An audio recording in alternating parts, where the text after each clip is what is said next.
And I see two things from this. The first is, we are winning by a lot. With the purchase of X, the boycott of these big companies, the organizational power of the anti-establishment and the pro-constitutional republic faction is tremendous, and seeing more and more victories every single day. And then you see that Joe Biden's volunteers are quitting over an ideological split. The Democrats are fractured. They're falling apart. We've already gone through years of the viral story, Democrat quits party. How many times did we see a story like that? Remember when they were calling into CNN being like, I am quitting. I will never vote Democrat again. War? No, this was like a year. No, but I'm saying like every time there's a war going on, they always say I'm going to quit the Democratic Party. Do they really do? Yeah, and they do. And so in the past few years, you had that viral story where they were calling into C-SPAN complaining about what Joe Biden had been doing. Yeah, it was crazy. Yeah. And it goes viral. We get more and more of that. Now we've got, every couple of months, a Democrat quits and switches to the Republican Party. Now Joe Biden can't even keep volunteers on because they're far left extremists. It's kind of fascinating if you think about it, because a lot of this is fueled by foreign interference using social media manipulation. And I love how the left claimed that for so long over Trump. But the reality is it's targeting them. They always project.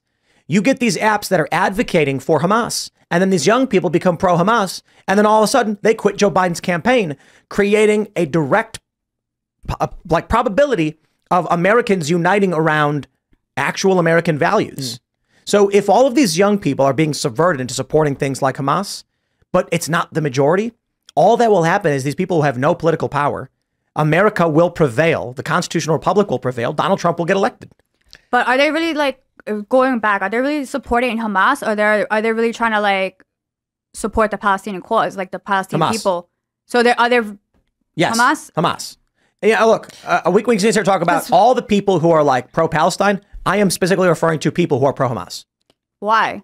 Why am I referring to them? Because they in New York were marching around chanting and for Hamas and calling them heroes.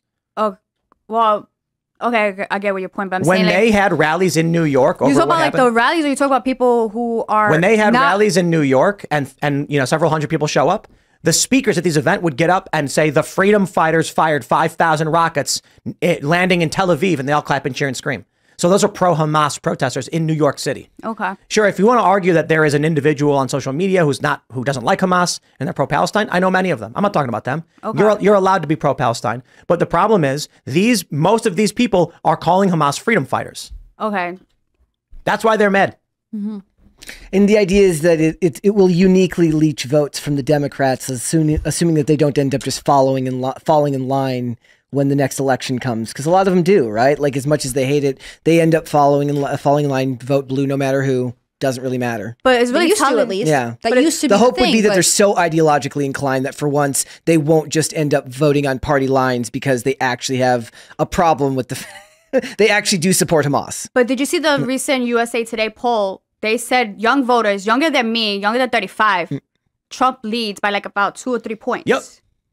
And that's really shocking. It's I always thought that between 20 and 30s, you're going to vote blue because you're so lost until you start paying taxes and you're like, holy crap, I got to vote Republican because I cannot anymore, the Democrat Party. So you're wondering, these Gen Zs, a lot of them are crazy, but a lot of them are actually waking up. Yeah, I think they're very divided. I think that you'll have, there'll be an extreme generation where some people sit very far at one end of the political and ideological spectrum, and some people end up sitting, unfortunately, extreme far on the other side. And so I think that it's sort of like when you talk about the economy and you have the disappearing middle class. I think there is the disappearing moderate class of Gen Zs. And, the question would be, are they able to reconcile, or do they ultimately meet on the other end of the political horseshoe, and their norms that we would view as extreme, the things that they agree on are out of the box. We're not going to expect them. Yeah.